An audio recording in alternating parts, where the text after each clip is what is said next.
नमस्कार मित्रों। ये शोध का जो कार्य है, ये शोध की जो प्रक्रिया है रिसर्च की और एनालिसिस की, ये निरंतर चलती आती है।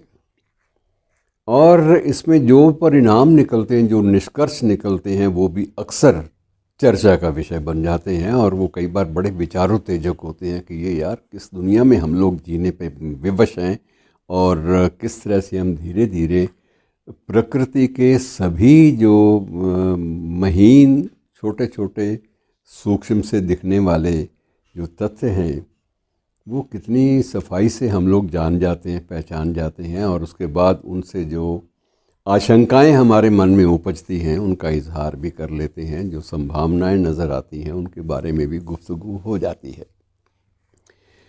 अभी रिसेंटली क्या हुआ है कि जो रिसर्चर्स हैं, जो शोध करने वाले हैं, उन्होंने एक और नई चीज़ सामने दी है कि आप अंदाज़ा लगाइए कि सूर्य जिस दिन अपनी शक्ति खो देगा या अपनी शक्ति गवा बैठेगा, उसमें जो ऊर्जा नाम की शक्ति है, वो चमक, वो समाप्त हो जाएगी किसी दिन। तब क्या होगा, कभी आपने सोचा नहीं होगा, लेकिन ये सोच बड़ी ख़तरनाक है। और ख़तरनाक इस बात पर है कि जो इस अंतरिक्ष विज्ञान का जो अध्ययन करने वाले हैं, वो बाकायदा इस बात का दावा करते हैं कि हम लोग किसी भी ग्रह के वज़न या उसकी ऊर्जा, उसके प्रकाश, इसके आधार पर हम लोग एक अंतिम निष्कर्ष पर पहुंच जाते हैं कि इस ग्रह की उम्र कितनी होगी। और इस तरह से सूर्य की जो उम्र है, वो भी उन्होंने गणना कर ली। यद्यपि उसमें ये तबाही का जो लम्हा है, ये हम लोग उसको देखने, जिंदा तो रहने का सवाल ही नहीं है। हम लोग 2-4 जन्म और भी अगर ले लेंगे किसी पुनर्जन्म की भावना के तहत, तो भी शायद वो बुरा दिन जो है वो देखने के सामने हमारे दृष्टि में वो नहीं आएगा। क्योंकि ये वर्तमान स्तर पर माना ये जाता है कि सूर्य अभी भी बुढ़ापे की अवस्था में तो है, पता नहीं कब से बेचारा तप रहा है।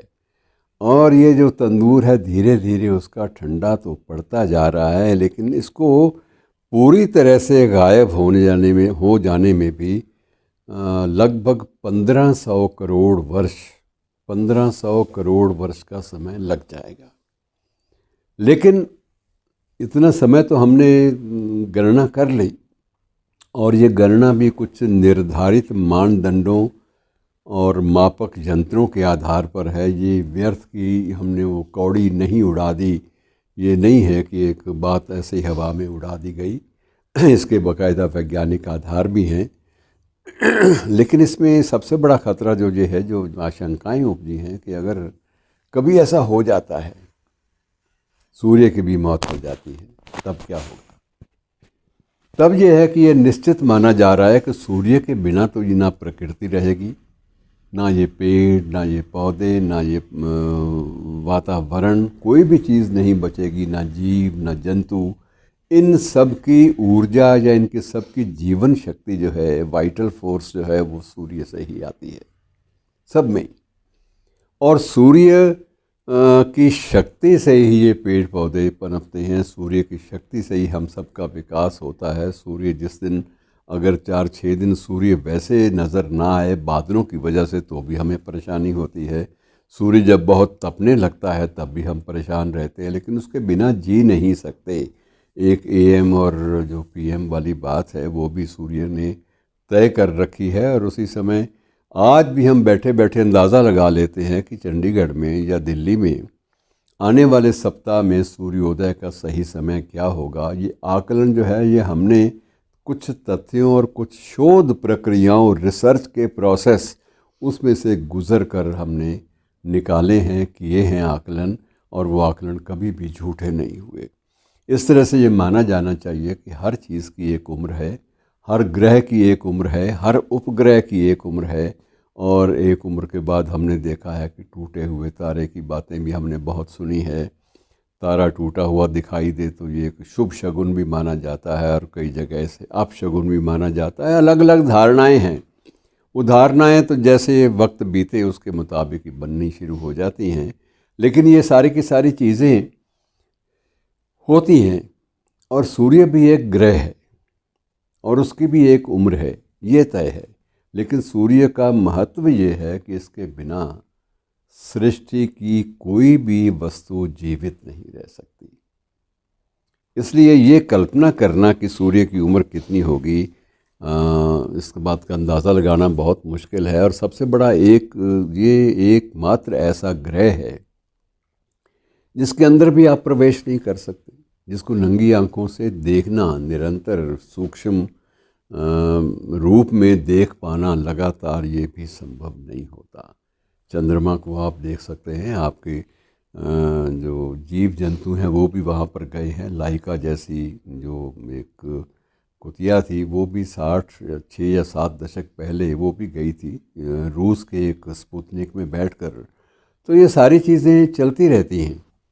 और उसके बाद इंसान के, आर्मस्ट्रॉन्ग के और कुछ उसके साथियों के, नील आर्मस्ट्रॉन्ग और उसके कुछ साथियों के पांव जो हैं वो भी चंद्रमा की धरती पर तो चस्पा हो गए थे, इंसान ने अपने पांव रखे थे।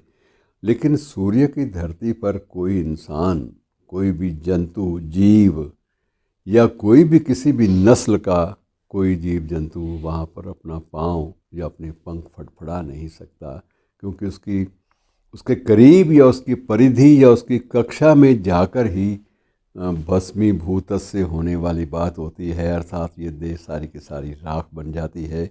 उसका जो उसकी उष्णता है, उसका जो ताप है, वो कभी भी सहन नहीं हो सकता किसी भी जीव जंतु से।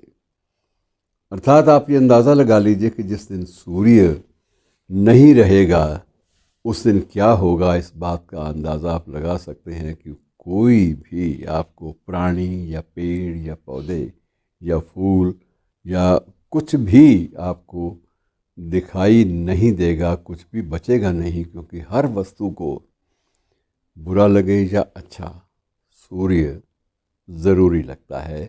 उसके बिना ना तो सांस आती है, ना ऊर्जा मिलती है। और कई बार तो ये भी कहा जाता है कि सूर्य ही ईश्वर है, वही प्राण का संकेत है, वही प्राण का आधार है।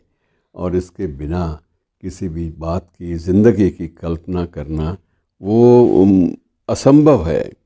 अभी हाल ही में अबू धाबी में भी एक सेमिनार हुआ, उसमें न्यूयॉर्क यूनिवर्सिटी के विश्वविद्यालय के बहुत सारे वैज्ञानिक इकट्ठे हुए और वो पिछले जो 24 साल का अपना जो रिसर्च का वर्क था इसी विषय के ऊपर, उसके निष्कर्ष उन्होंने प्रस्तुत किए। और अंत में ये कहा कि सूर्य ज़िंदगी है और सूर्य के बिना असंभव है ज़िंदगी। और ये तभी, और सूर्य में कितनी आस्था जगाता है सूर्य हम में, इस बात का भी अनुमान लगाया जा सकता है कि सूर्य पुत्र कर्ण का को कहा जाता है, कर्ण को।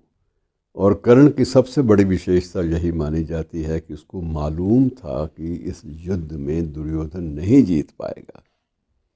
उसको मालूम था कि पराजय निश्चित है। उसको ये भी मालूम था कि इस युद्ध में मेरी मृत्यु भी आशंकित है और संभव है, मैं बचूंगा नहीं, क्योंकि ये युद्ध उन लोगों के विरुद्ध है जो सशक्त हैं, पूरे ब्रह्मास्त्रों से सशक्त हैं। और यही इस युद्ध में बचने का सवाल ही नहीं है। लेकिन कभी भी कर्ण के मन में ये बात नहीं आई कि मैं पलायन कर जाऊं। कभी भी उसने दुर्योधन का साथ छोड़ने की बात सोची तक नहीं। और ये कहा जाता है कि ये सारे के सारे गुण उसमें सिर्फ कुंती की बदौलत नहीं आए, बल्कि सूर्य पुत्र होने की बदौलत भी आए। उसमें इतनी ऊर्जा बाकायदा उसमें भी थी, उस ऊर्जा का कुछ अंश जो सूर्य के द्वारा अपनी संततियों को कुछ न कुछ मात्रा में मिलता रहा। और कर्ण को ज़्यादा मिला क्योंकि वो सूर्य पुत्र के नाम से ही जाना गया। शुक्रिया।